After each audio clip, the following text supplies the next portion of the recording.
thank you very much for being here again tonight. I thought we had another spectacular show. You know, it's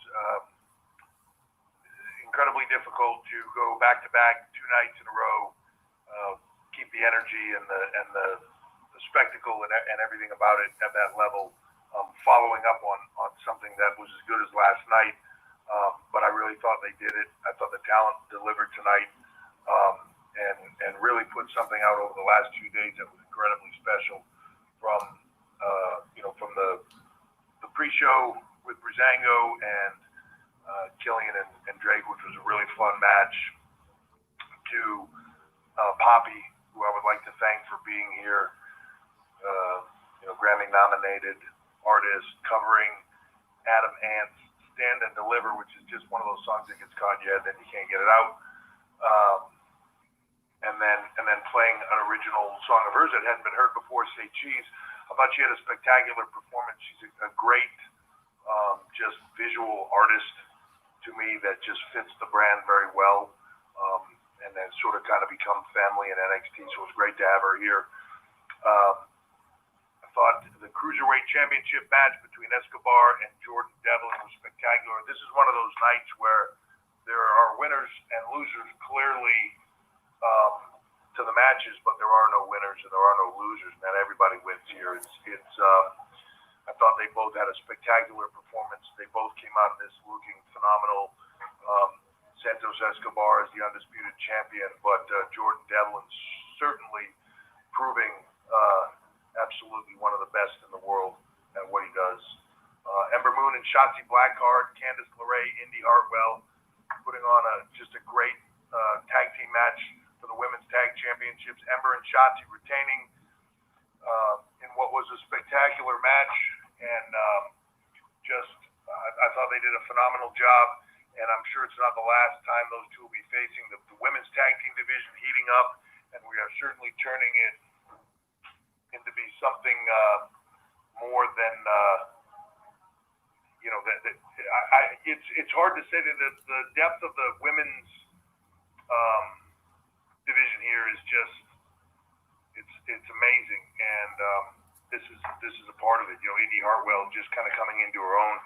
Candice, obviously one of the veterans, but just putting on a hell of a match, and the tag team division is heating up. I expect great things, and I'm sure it won't be the last time we see these four. Bronson and Johnny, after Bronson's spectacular night last night, coming in and getting in there with Johnny, who just never lets you down. Johnny's just consistent can be. Johnny Takeover, putting on a master class with Bronson Reed, retaining the North American title. Finn and Karrion Kross, Kross having an unbelievable setback, really, when you break it down. You come into a place and you get everything, man, everything is going your way, and it just, it's all there for you, and in the blink of an eye, it just all goes away. But to put that aside, grind, get it all back, like he did, and I mean that on the reality side of what we do and the show side of what we do is just a phenomenal feat. And then Finn Balor, I'll say it time and time again, is reinventing yourself, recreating yourself is not an easy task. And what he has done here in NXT and will continue to do here in NXT is just truly remarkable. Spectacular match. And then Kyle and Adam, just masterclass in storytelling to me. Phenomenal. Both guys just beat the tar out of each other. We put them both in ambulances at the end just to check everybody out, make sure everybody was good. They've all checked out fine. I just got a phone call a few minutes ago. Everybody is good. Everybody is healthy. No injuries as of right now. So everything's solid. But for that, I'm going to mention one more thing before I open it up to questions, and that really just is, I want to mention Brian James, Road Dogg, he's been home last few days. He is recovering, but he's healthy, and he's good, and recovering at home. We had him set up, so he was on headset over the last 2 days, and kind of being involved and stuff. And as he gets his strength back and everything feeling good, he'll be back at it and back to being the road dog in no time. So I just wanted to give a shout out to him, and we greatly miss him here, and he'll be back soon enough. But he's doing well. So with that, I'm going to open it up to questions. Right now it's just me. Shawn stepped out of the room for a second, but he'll be right back in. We still have a little bit of things going on here, so I'll open up to questions. Thank you. Thank you. If you would like to signal with questions, please press *1 on your touch-tone telephone. If you're joining today using a speakerphone, please make sure mute function is turned off to allow your signal to reach our equipment. Again, that is *1 if you would like to ask questions. Our first question will come from Michael Morales-Torres with Luca Libra Online. Gentlemen, good evening. How are you doing? Thank you. I'm doing very good. How are you? Everything's good here in Puerto Rico, Paul. First of all, congratulations on such an amazing show. You guys killed it again. My question is regarding Adam Cole. We saw an incredible masterpiece, as you mentioned, from him and Kyle O'Reilly. Kyle got the victory, which in my opinion was a great decision. But where does this, leave Adam Cole? Like, is he getting a call from Raw or SmackDown? Is he staying on NXT? What's Adam Cole's future with NXT? I would advise you to watch on Tuesday. I don't know if you've heard or not, but this Tuesday we start on USA. It's a new night. It'll be spectacular. So I think all things will be revealed then. But it's just a funny thing. I tell you, you drop a ball around here, man. It just people start running. Whether you like it or not. Yeah, one loss, you're out. I think it's a funny thing when you succeed here and you do really well here for a fairly long period of time. There are moments in time where you're telling stories, and then something definitive happens like tonight, and people think that's the end of it. Certainly, that's the end of the book. That's the end of the chapter. That's the move on.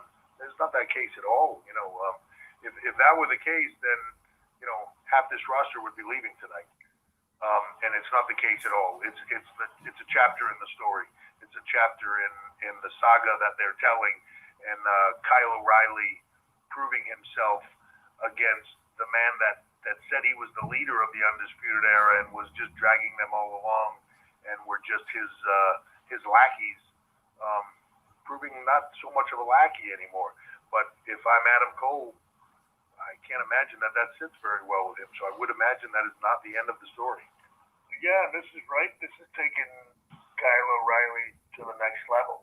I think everybody would agree that Adam Cole has certainly been at the top level for over a year here now. And I think now Kyle O'Reilly has put himself on that same level as Adam Cole. I can't see that stopping now. No. Thank you very much. Wishing you success on WrestleMania this next Tuesday on NXT. Thank you so much. And our next question will come from Connor Casey with comicbook.com. Hey, Connor. Thanks for doing this. You mentioned the challenges of putting on a two-night show like this. Can we expect a two-night takeover to be something that starts happening once a year, or do you prefer going back to just having these on one night? I don't really know. I mean, even WrestleMania last year, WrestleMania this year being two nights, Takeover being two nights this year, it sort of came into the right timing and the right position of where we needed to be with it and be able to deliver the way we wanted to. But it's hard, it's hard to tell what's going to be next month in this pandemic world and with everything else going on. As things open back up, we'll have to see what next year brings. Next year, WrestleMania, as we move into Dallas and we see how that goes. Is that a one-night event, a two-night event? If it's a one-night event, do we move back to the Saturday and make that something spectacular? Do we move into the two-night slot someplace else? I'm not really sure. Time will tell, but that's the great thing about what we do. We can be nimble and move into what we want it to be when the time comes, and we'll try to make the best decision for the WWE Universe and for our fans everywhere. Pretty proud of the fact that we could have 2 nights and 2 strong cards. Yes, pretty impressive for the brand that started, a year and a half ago? Yeah, I mean, in that manner, and 2 hours live TV, to have a brand strong enough that you could put on this level of show, start to finish, main events, 2 nights, multiple matches that could have been main events, 2 nights in a row, multiple shows that could have stood on their own as a takeover. Last night could have stood on its own as a takeover, period. It absolutely did. Tonight, same thing. The cards were deep and thick, and it wasn't everybody. That's a statement in and of itself. So we'll see where it goes, though, in the future. Awesome. Well, thanks for another great show. Thanks, Connor. And our next question will come from John Alba with Spectrum News 13. Gentlemen, thank you very much for your time. As always, great show tonight.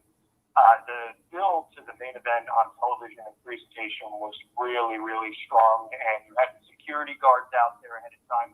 And I noticed from watching that a lot of those people that were among that security staff were part of that big new NXT class you guys brought in, which a lot of people have spoken pretty highly about. And since you guys have worked so closely with those individuals, I was wondering if any in particular have really stood out in the early goings here during their time at the PPC. Yeah, a lot of those guys are moonlighting now at a security company next door, and we're using them as security on a fairly regular basis. Look, if you're gonna have 6 foot, 260-pound guys standing around, you got to use them for security. Boy, a lot of them. It's a funny thing. I was just talking about this the other day. When we got into the COVID environment and pandemic hits, and you start to look at, you can't train for a long period of time. It's been about a year and a half that we really didn't have the facility to train and keeping people healthy, because the Capitol Center or what was Raw, SmackDown, and all that was our TV facility. Was our training center, and we lost all that. Just recently, we've been able to start that again and be able to start training on a large basis. But when you started to look at that from a year and a half ago, there were moments where you were going like, "Oof, man, there's some talent." But when you start to get into you constantly want to have the veterans and the people that are TV ready, and then almost TV ready, and then not quite TV ready, and then people that are just getting started, maybe they just stepping in the ring for the first time, and so that you're constantly building that upwards trajectory. And when you started to look at the bottom of it, it was pretty thin. But that was mostly because COVID prevented us from bringing people in, so they were in the pipeline to come in here, and we couldn't bring them in. And then all of a sudden they came in all at once. And when you start looking at some of the athletes that are walking in the door here, it's impressive. It's impressive, and I can tell you, watching them train, there are certain athletes that come in here where you're just like jaw dropping. First few times they get in there, and sometimes they're jaw-dropping athletes and they don't bring the charisma level, or they don't bring the other things, and that's stuff that you have to work on, or vice versa. This crop, I can tell you right now, they're all full of personality. They're all got massive amounts of charisma, and they're all just like crazy athletes. And I'm talking about men and women. I went from a few months ago of being like, the last 2 months. Yeah, man. Sean was just saying last 2 months. It's like, 3 months ago, maybe we were looking at it going, but there was a big pipeline coming in. And then when that pipeline got here, all of a sudden, when you saw those people walk in the door hungry and get in the ring, you were like, wow, okay, yeah, future's bright. We're good. It's been impressive. I don't know that I've seen a more impressive starting group in a long period of time than what's in here right now. And hungry. Great. Thank you, gentlemen. Appreciate it. And our next question will come from Jason Powell with Pro Wrestling Net. Hey, guys. My question is for Shawn. Your ups and downs have been well chronicled over the years. How would a 20-something Shawn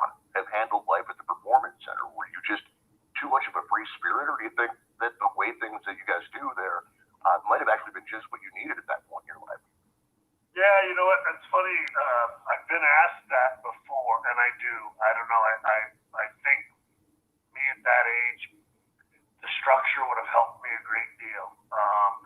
Especially again, I don't know. Again, we got people, and given my past and everything else, we talk very real with everybody, and that is something that I think would have helped. So I do. I think I appreciate the question because it isn't something I've thought about before. And I do. I really think I could have used this kind of structure, this kind of, team, this kind of support. People, again, I don't know, not telling you this is cool when it really isn't, not being afraid to be honest with you, to be open with you, and letting you know when you were screwing up. So I do. I really think that something like this, and that's what I love about this place, again, is that everybody is really hands-on here. It gets very personal here. We're allowed to have relationships with these young men and women where you can really get to know them, and that helps. It helps a great deal. It's certainly for somebody like me, who I've always said when I did this job, it wasn't just business to me. It was very personal to me because it's that two loves in my life, wrestling and the woman I'm so married to, and again, it's one of those things that I think it would have really helped to have people be open and honest and support you as we do here. So I think it's a fantastic question. I hope I answered it okay for you. You did. Thank you for the time. I would say this, knowing Shawn, you hear it a lot, and Vince takes a lot of unnecessary criticisms for a lot of things, but you hear a lot, especially from the older talent that were in that period of time that Shawn is talking about, where you'll hear Vince talk to you almost like a father figure to a lot of people that didn't have that in their lives. And the reason is because Vince, there were two things that he did. One, he told you, I believe in you. And two, he told you stuff straight. He didn't mince words. He didn't anything. And sometimes you might have hated him for it in the moment, but he was probably the closest thing to most guys had to a dad. He told them the truth, whether they wanted to hear it or not. He set them straight when they needed to, and he was a strong hand with them.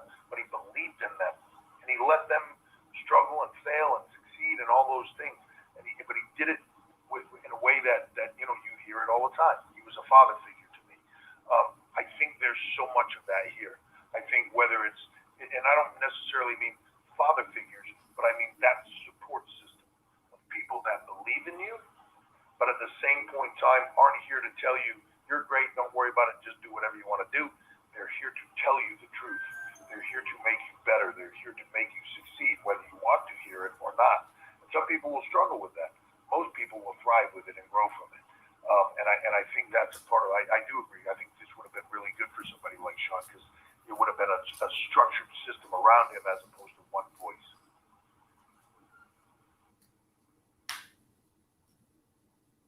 And our next question will come from Sean Ross Sapp with Fightful.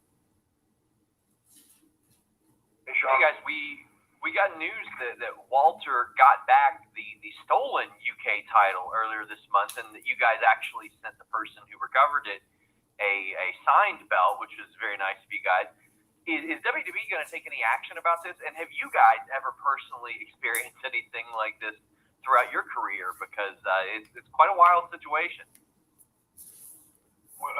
Walter is chopping people at this moment in time all across the UK, trying to find who stole that title. So there's a lot of red bloody chests in Europe right now when he finds out who did it. Oh boy. No, that was pretty cool. I mean, it was actually a pretty cool story to hear. And and again, it's funny because Walter he mentioned it the other day, and he was talking about how cool he thought it was, and that's, of course, they signed him. I think I don't know if they said the actual one that he lost because he made a new one. Well, I think what they did is they got the one that was stolen back, and then they made one with, I think it had different plates on it or something, maybe customized. To be honest, I didn't really look at it that closely, but Walter asked me to sign it, which is part of the deal of sending it to the guy. Yeah. So I'm not sure exactly how Shawn said, pretty cool story that they were able to recover that, and that's it. I never had mine stolen, but like back in the day, that's why all the guys they carried the title. We all had the little Halliburtons, you know, and then back then you could check them through the machine at the airport, so you always carried it on you most of the time.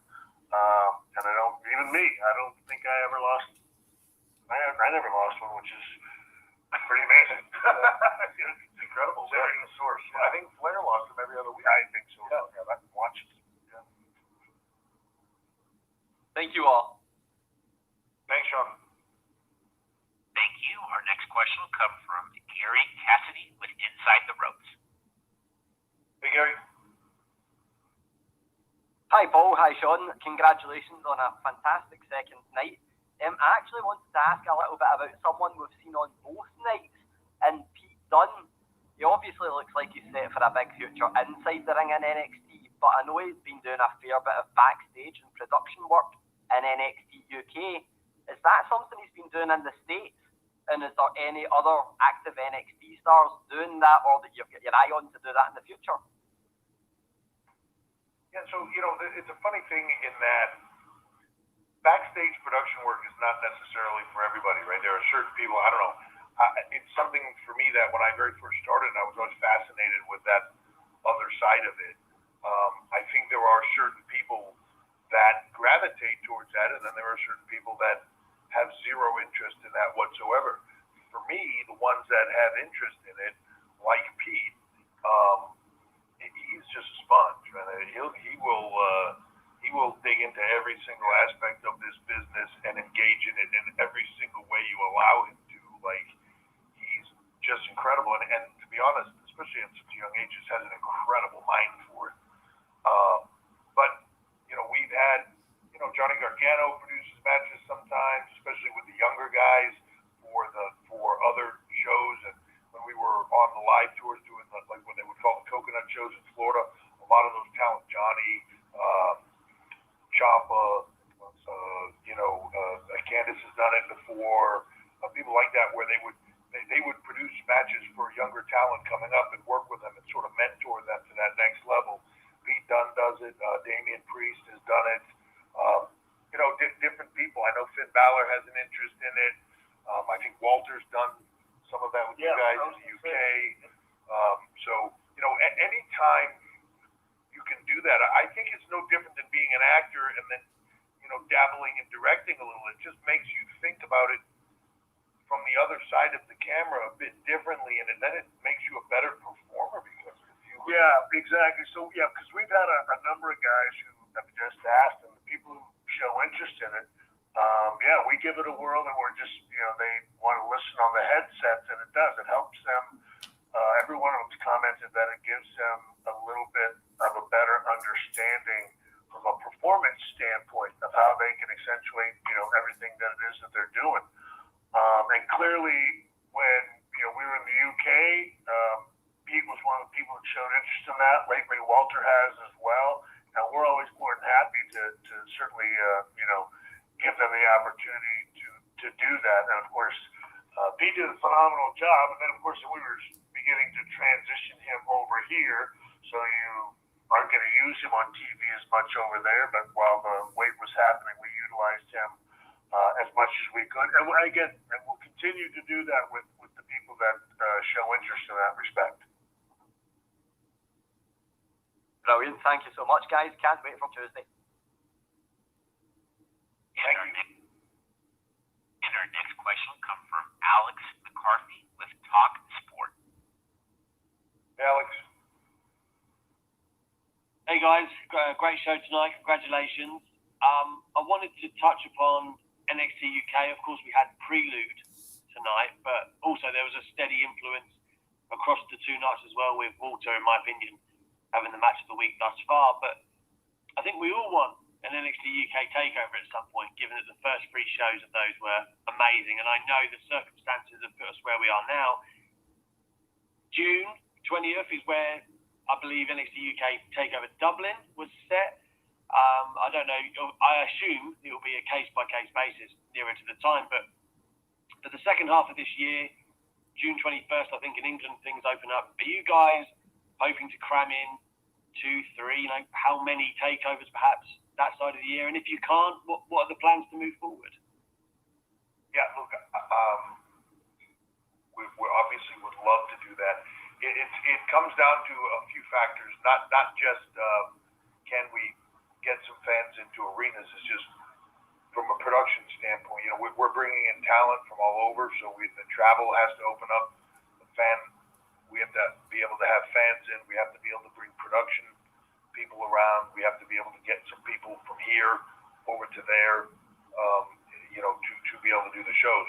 But absolutely, I know Shawn feels this way, and I'll let him speak on it. But for me, there's not much more fun events we do than going over there, whether it be Blackpool or London or any of that. And we were looking to hope to be able to get to Ireland and to Scotland and everywhere in between.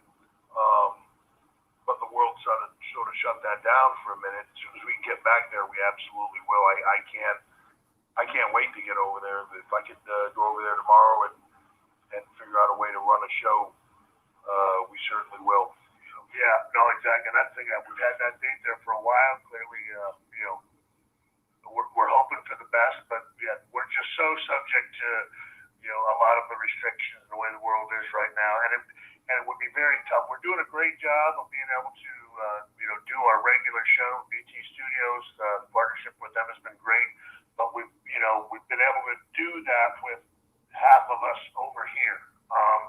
And I wouldn't imagine we would want to be able to, we would want to do a takeover without us physically being able to be over there with all the production, aspects at our disposal.